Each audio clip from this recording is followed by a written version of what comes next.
ಅಭೀಪ್ಸಿತಾರ್ಥ ಸಿದ್ಧ್ಯರ್ಥಂ ಪೂಜಿತೋ ಯಸ್ಸುರೇರಪಿ ಸರ್ವ ವಿಘ್ನಚ್ಛಿದೇ ತಸ್ಮೈ ಗಣಾಧಿಪತಯೇ ನಮಃ. ಹರೇ ಕೃಷ್ಣ, ಹರೇ ಶ್ರೀನಿವಾಸ. ಆಧ್ಯಾತ್ಮ ಬಂಧುಗಳೇ, ಈ ವರ್ಷ 2024ರಲ್ಲಿ ಗಣೇಶನ ಹಬ್ಬ ವಿನಾಯಕ ಚತುರ್ಥಿಯು ಸೆಪ್ಟೆಂಬರ್ 7 ಶನಿವಾರದಂದು ಬಂದಿದ್ದು, ಭಾದ್ರಪದ ಮಾಸದ ಶುಕ್ಲ ಪಕ್ಷದ ಚೌತಿಯಂದು ಆ ದಿನ ಗಣಪತಿಯನ್ನ ಆರಾಧಿಸುವುದರಿಂದ, ಬೇರೆ ಬೇರೆ ರೀತಿಯಿಂದ ಗಣಪತಿಯನ್ನ ಪೂಜಿಸುವುದರಿಂದ ನಮ್ಮ ಜೀವನದ ಎಲ್ಲ ವಿಘ್ನಗಳ ನಿವಾರಣೆ, ಸಮಸ್ಯೆಗಳ ಪರಿಹಾರ, ಸರ್ವ ವಿಧವಾದ ಶ್ರೇಯಸ್ಸು ಸಹ ಲಭಿಸುವುದು ಎಂದು ಶಾಸ್ತ್ರಗಳ ಅಂಬೋಣವಿದೆ. ಆದರೆ ಒಂದೊಂದು ದೇವತೆಗಳಿಗೆ ಒಂದೊಂದು ರೀತಿಯ ಆರಾಧನೆ, ಅಲಂಕಾರ, ಅಭಿಷೇಕ, ನೈವೇದ್ಯ, ನಮಸ್ಕಾರ, ಪ್ರದಕ್ಷಿಣೆಗಳು ಶಾಸ್ತ್ರ ಪ್ರಕಾರ ಹೇಳಲ್ಪಟ್ಟಿವೆ.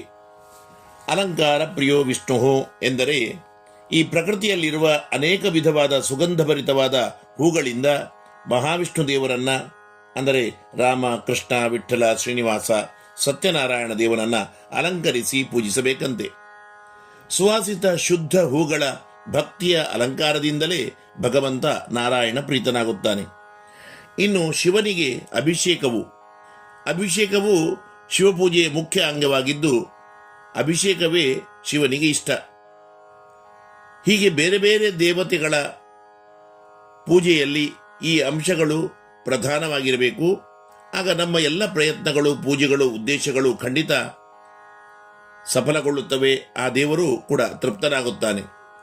ಅದರಂತೆ ಭಾದ್ರಪದ ಮಾಸದ ಶುಕ್ಲ ಪಕ್ಷದ ಚೌತಿಯಂದು ವಿಶೇಷ ಪೂಜೆಗೊಳ್ಳುವ ಗಣೇಶನಿಗೆ, ವರ ಸಿದ್ಧಿ ವಿನಾಯಕನಿಗೆ ಪ್ರಿಯವಾದ ಪೂಜಾ ಪ್ರಧಾನ ಅಂಗ ನೈವೇದ್ಯವು ಗಣಪತಿ ಪೂಜೆಯ ಮುಖ್ಯ ಅಂಗವೂ ಆಗಿದ್ದು, ಯಾವ ನೈವೇದ್ಯದ ಅರ್ಪಣೆಯಿಂದ ಚೌತಿ ಮಾತ್ರವಲ್ಲದೆ ಇತರ ಸಂದರ್ಭಗಳಲ್ಲಿ ನಾವು ಮಾಡುವ ಎಲ್ಲ ದಿನಗಳ ಗಣೇಶ ಪೂಜೆಗಳಲ್ಲಿಯೂ ಕೂಡ ಗಣಪತಿಯು ಸಂತುಷ್ಟನಾಗಬಹುದು.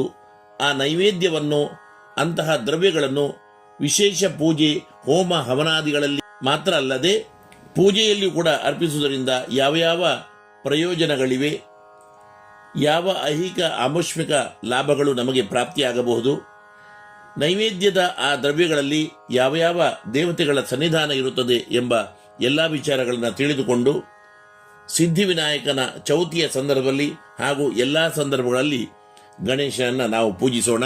ಬಂಧುಗಳೇ, ಇಲ್ಲಿಯವರೆಗೆ ತಾವು ನನ್ನ ವಿಶ್ವನಾಥ್ ಭಟ್ ಎಂಬ ಯೂಟ್ಯೂಬ್ ಚಾನಲ್ಗೆ ಸಬ್ಸ್ಕ್ರೈಬ್ ಆಗಿರದಿದ್ದರೆ ಆಗಿ, ಉತ್ತಮವಾಗಿದ್ದರೆ ಲೈಕ್ ಮಾಡಿ, ನಿಮ್ಮೆಲ್ಲ ಬಂಧು ಮಿತ್ರರಿಗೆ ಶೇರ್ ಮಾಡಿ, ನಿಮ್ಮ ಪ್ರಶ್ನೆ, ಮೆಚ್ಚುಗೆ, ಸಂದೇಹಗಳನ್ನು ಕಾಮೆಂಟ್ ಮೂಲಕ ನಮಗೆ ತಿಳಿಸಿ.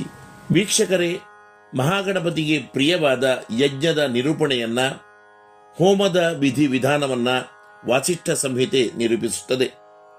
ವಾಸಿಷ್ಠ ಸಂಹಿತೆ ಹಾಗೂ ಪುರಾಣಗಳ ಪ್ರಕಾರ ಹೋಮದಲ್ಲಿ ಮಾತ್ರ ಈ ದ್ರವ್ಯಗಳು ಗಣಪತಿಗೆ ಮುಖ್ಯವೆನ್ನಲ್ಲ, ಎಲ್ಲ ಸಂದರ್ಭಗಳ ಗಣೇಶ ಪೂಜೆಗಳಲ್ಲಿಯೂ ಕೂಡ ಬಹುಮುಖ್ಯವೇ ಆಗಿವೆ. ಗಣೇಶನ ಪೂಜೆಗೆ ಇಷ್ಟವಾದ 8 ದ್ರವ್ಯಗಳು ಹೀಗಿವೆ: ಮೋದಕಾಹ, ಪೃಥುಕಾಹ, ಲಾಜಾಹ, ಸಕ್ತವಶ್ಚ ರಸಾಲಕಾಹ, ನಾಲಿಕೇರಾಹ, ತಿಲಾಹ, ರಂಭಾಹ, ಪಕ್ವಾಷ್ಟದ್ರವ್ಯಮೀರಿತಂ. ಗಣಪತಿ ದೇವರಿಗೆ ಪ್ರಿಯವಾದ ಅಷ್ಟದ್ರವ್ಯಗಳು ಮೋದಕ, ಅವಲಕ್ಕಿ, ಅರಳು, ಅರಳಿನ ಹುಡಿ, ಕಬ್ಬು ಅಥವಾ ಬೆಲ್ಲ, ತೆಂಗಿನಕಾಯಿ, ಎಳ್ಳು, ಬಾಳೆಹಣ್ಣು ಇವುಗಳನ್ನು ಪ್ರತ್ಯೇಕವಾಗಿಯೂ ಕೂಡ ಗಣಪತಿಗೆ ಸಮರ್ಪಣೆ ಮಾಡಿದರೆ ಅತ್ಯಂತ ಸಂತುಷ್ಟಿಯಾಗುತ್ತದೆ. ಈ 8 ದ್ರವ್ಯಗಳನ್ನು ಮಿಶ್ರಣ ಮಾಡಿ ಈ ಅಷ್ಟದ್ರವ್ಯಗಳ ಮೇಲನದಿಂದ ಕಜ್ಜಾಯದ ನೈವೇದ್ಯ ಮಾಡಿ ಅದಕ್ಕೆ ಜೇನುತುಪ್ಪ, ತುಪ್ಪ, ಸಕ್ಕರೆ, ಏಲಕ್ಕಿ ಪುಡಿ ಮುಂತಾದ ಸಿಹಿ ದ್ರವ್ಯಗಳನ್ನು, ಪರಿಮಳ ದ್ರವ್ಯಗಳನ್ನು ಸೇರಿಸಿ ಅರ್ಪಿಸಿದರೆ, ಪೂಜೆ ಮಾಡಿದರೆ ಇನ್ನೂ ಕೂಡ ಗಣಪತಿಗೆ ಅತ್ಯಂತ ಪ್ರಶಸ್ತವಾಗಿದೆ. ಗಣಪತಿ ಹೋಮಗಳಲ್ಲಿ ಆಹುತಿ ಪ್ರದಾನಕ್ಕೂ ನೈವೇದ್ಯಕ್ಕೂ ಈ ಅಷ್ಟದ್ರವ್ಯ ಮಿಶ್ರಿತ ಕಜ್ಜಾಯವನ್ನೇ ಬಳಸುವುದು ಸತ್ ಸಂಪ್ರದಾಯ ಇದೆ. ಕಡಿಮೆ ಪಕ್ಷ ಗಣೇಶ ಪೂಜೆಗೆ ನೈವೇದ್ಯದ ಅಷ್ಟದ್ರವ್ಯ ಕಜ್ಜಾಯದ ಪ್ರಮಾಣ ಹೇಗೆಂದರೆ 3 ಕೈತುಂಬ ಮುಷ್ಟಿ ತೆಳು ಅವಲಕ್ಕಿ, 1 ತೆಂಗಿನಕಾಯಿಯ ಪುಷ್ಪ, 3 ಮುಷ್ಟಿ ಅರಳು, 1 ಮುಷ್ಟಿ ಅರಳಿನ ಪುಡಿ, 3 ತುಂಡು ಕಬ್ಬು. ಈ 8 ದ್ರವ್ಯಗಳಿಗೆ ಗುಡ ಮಧ್ವಾಜ್ಯ ಸಿಕ್ತಾನಿ ದ್ರವ್ಯಾಣಿ ಏತಾನಿ ಹೋಮಯೇತ್. ಅಂದರೆ ಬೇಕಾದ ಪ್ರಮಾಣದಲ್ಲಿ ಬೆಲ್ಲ, ಜೇನುತುಪ್ಪ, ಆಕಳ ತುಪ್ಪ ಬೆರೆಸಿ ನೈವೇದ್ಯ ಅಂದರೆ ಕಜ್ಜಾಯ ಸಿದ್ಧಪಡಿಸಬೇಕು. ಈ ಅಷ್ಟದ್ರವ್ಯ ಕಜ್ಜಾಯವನ್ನೇ ಒಂದು ವೇಳೆ ಹೆಚ್ಚು ಜನರಿಗೆ ಹಂಚಲು ಕೊಡಬೇಕೆಂದಿದ್ದರೆ, ಪ್ರಸಾದ ಮಾಡಬೇಕೆಂದಿದ್ದರೆ ದೊಡ್ಡ ಪ್ರಮಾಣದಿಂದ ಅವಲಕ್ಕಿ ಇತ್ಯಾದಿ ದ್ರವ್ಯಗಳನ್ನು ನಾವು ಬಳಸಿಕೊಳ್ಳಬಹುದು. 1 kg ಅವಲಕ್ಕಿಗೆ 3 ತೆಂಗಿನಕಾಯಿಯಷ್ಟು ಪುಷ್ಪ, 1.5 kg ಮುಷ್ಟಿ ಬೆಲ್ಲ, 200 ಗ್ರಾಂನಷ್ಟು ಜೇನುತುಪ್ಪ, ಸ್ವಲ್ಪ ದನದ ತುಪ್ಪ, 12 ಕಬ್ಬಿನ ತುಂಡುಗಳು, 4 ಮುಷ್ಟಿ ಅರಳಿನ ಪುಡಿ, 1/4 kg ಅರಳು, 12 ರಸಬಾಳೆಹಣ್ಣು ಅಥವಾ ದೇವಬಾಳೆಹಣ್ಣು, 1/4 kg ಹುರಿದ ಕರಿಎಳ್ಳು ಮಿಶ್ರ ಮಾಡಿ ಏಲಕ್ಕಿ ಮುಂತಾದ ಪರಿಮಳ ದ್ರವ್ಯಗಳನ್ನು ಬೆರೆಸಿ ಈ ಅಷ್ಟದ್ರವ್ಯಗಳ ಮಿಶ್ರಿತ ಕಜ್ಜಾಯವನ್ನು ಮಾಡಿ ಗಣೇಶನಿಗೆ ಸಮರ್ಪಣೆ ಮಾಡಿದರೆ ಕಡಿಮೆ ಪಕ್ಷ 50 ರಿಂದ 60 ಜನರವರೆಗೆ ಈ ಪ್ರಸಾದವನ್ನು ಕೂಡ ಗಣಪತಿಗೆ ನೈವೇದ್ಯವನ್ನು ಕೂಡ ಮಾಡಿ ಹಂಚಬಹುದಾಗಿದೆ. ಈ ಅಷ್ಟದ್ರವ್ಯಗಳಲ್ಲಿ ಸನ್ನಿಹಿತವಾದ ದೇವತೆಗಳ ರೂಪಚಿಂತನೆ ಅನುಸಂಧಾನವೂ ಕೂಡ ನೈವೇದ್ಯವನ್ನು ತಯಾರು ಮಾಡುವಾಗ, ಸಮರ್ಪಣೆ ಮಾಡುವಾಗ ನಮಗೆ ಇರಬೇಕು. ಇನ್ನು ಅಷ್ಟದ್ರವ್ಯಗಳ ಅರ್ಪಣೆಯ ಫಲವನ್ನು ಈ ರೀತಿ ಹೇಳಲಾಗಿದೆ. ವಿಘ್ನನಾಶಂ ಸ್ಥಿರಾಂ ಕಾಂತಿಂ ಐಶ್ವರ್ಯಂ ಚಾಯುರಕ್ಷಕಂ ಸುಖಾದೀನಿ ಪ್ರಯಚ್ಛಂತಿ ಸಮೃದ್ಧಿಂಚ ಬಹುಪ್ರಜಾಹ. ಅಷ್ಟದ್ರವ್ಯಗಳಲ್ಲಿ ಮೊದಲ ದ್ರವ್ಯ ಮೋದಕದಲ್ಲಿ ವಿಘ್ನೇಶನೇ ಇದ್ದು, ವಿನಾಯಕನಿಗೆ ಮೋದಕವನ್ನು ಪ್ರತ್ಯೇಕವಾಗಿ ಅಥವಾ ಮಿಶ್ರಣ ಮಾಡಿ ಕಜ್ಜಾಯವನ್ನಾಗಿ ಅರ್ಪಿಸಿದರೆ ಎಲ್ಲ ನಮ್ಮ ಕಾರ್ಯಗಳಲ್ಲಿ ಬರುವ ವಿಘ್ನಗಳು ನಿವಾರಣೆ ಆಗುತ್ತವೆ. 2ನೇ ದ್ರವ್ಯ ಅವಲಕ್ಕಿಯಲ್ಲಿ ಭೂದೇವಿ ಇದ್ದು, ಗಣೇಶ ಅಂತರ್ಗತ ವಿಶ್ವಂಭರನಿಗೆ ಇದನ್ನು ಪ್ರತ್ಯೇಕವಾಗಿ ಅಥವಾ ಕಜ್ಜಾಯ ಮಿಶ್ರಣ ಮಾಡಿ ಅರ್ಪಣೆ ಮಾಡಿದರೆ ಪೃಥ್ವಿ ಅಂದರೆ ಸಾಕ್ಷಾತ್ ಲಕ್ಷ್ಮೀದೇವಿಯೇ ನಾರಾಯಣನೊಂದಿಗೆ ಸಂತುಷ್ಟಿಕೊಂಡು ನಮಗೆ ಸ್ಥಿರತೆಯನ್ನು ಅನುಗ್ರಹ ಮಾಡುತ್ತಾಳೆ.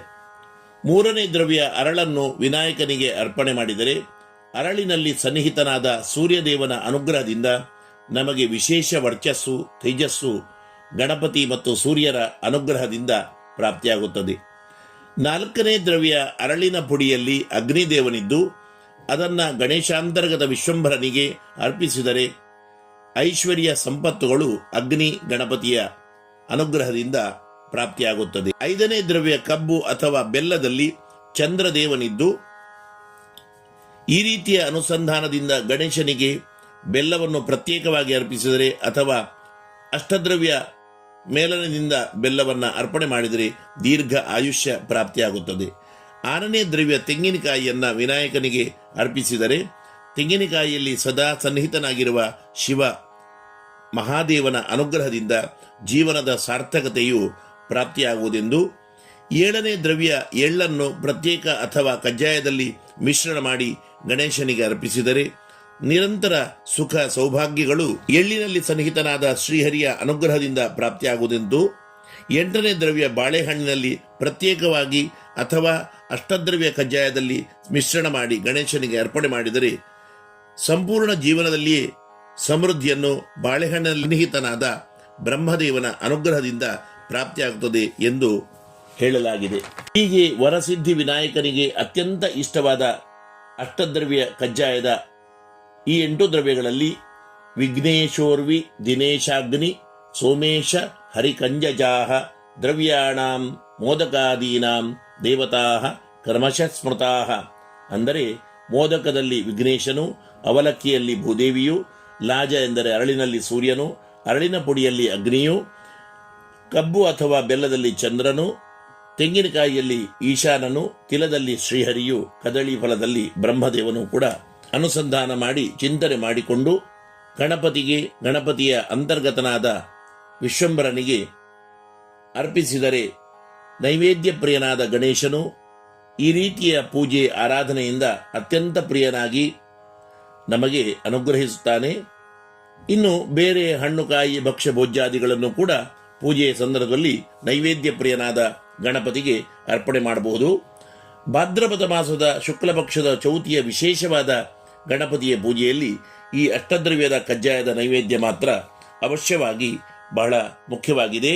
ಈ ರೀತಿಯ ಅಷ್ಟದ್ರವ್ಯವನ್ನು ಗಣಪತಿಗೆ ಸಮರ್ಪಣೆ ಮಾಡುವುದರಿಂದ ಗಣಪತಿಯ ದೇವರಾದ ಬ್ರಹ್ಮ ವಿಷ್ಣು ಆ ಮಹೇಶ್ವರರಿಗೂ ಲಕ್ಷ್ಮೀದೇವಿಗೂ ಅತ್ಯಂತ ಪ್ರಿಯವಾಗಿ ಪೂರ್ಣ ದೇವತೆಗಳೇ ತದಂತರ್ಯಾಮಿಯಾದ ಸರ್ವಾಂತರ್ಯಾಮಿಯಾದ ಭಗವಂತನೇ ಸಂತೃಪ್ತನಾಗುತ್ತಾನೆ ಎಂಬ ಶಾಸ್ತ್ರ ವಾಕ್ಯವೂ ಇರುವುದರಿಂದ ಗಣಪತಿಗೆ ಈ ರೀತಿಯ 8 ದ್ರವ್ಯಗಳಿಂದ ಮಿಶ್ರವಾದ ಶಾಸ್ತ್ರೋಕ್ತವಾದ ನೈವೇದ್ಯವನ್ನು ಅರ್ಪಿಸಿ ಆಹಾರ ಪ್ರಿಯನೂ ನೈವೇದ್ಯ ಪ್ರಿಯನೂ ಆದ ಗಣೇಶನನ್ನು ಪ್ರಸನ್ನಗೊಳಿಸಿಕೊಂಡು ತಾವೆಲ್ಲರೂ ಕೂಡ ಯಶಸ್ವಿಗಳಾಗಿ ತಮಗೆಲ್ಲರಿಗೂ ಕೂಡ ಗಣೇಶ ಚೌತಿಯ ಶುಭಾಶಯಗಳೊಂದಿಗೆ ನನ್ನ ಮಾತನ್ನು ಕೃಷ್ಣಾರ್ಪಣಗೊಳಿಸುತ್ತೇನೆ. ಜೀವೇಮ ಶರದ ಶತಂ ಜೀವೇಮ ಶರದ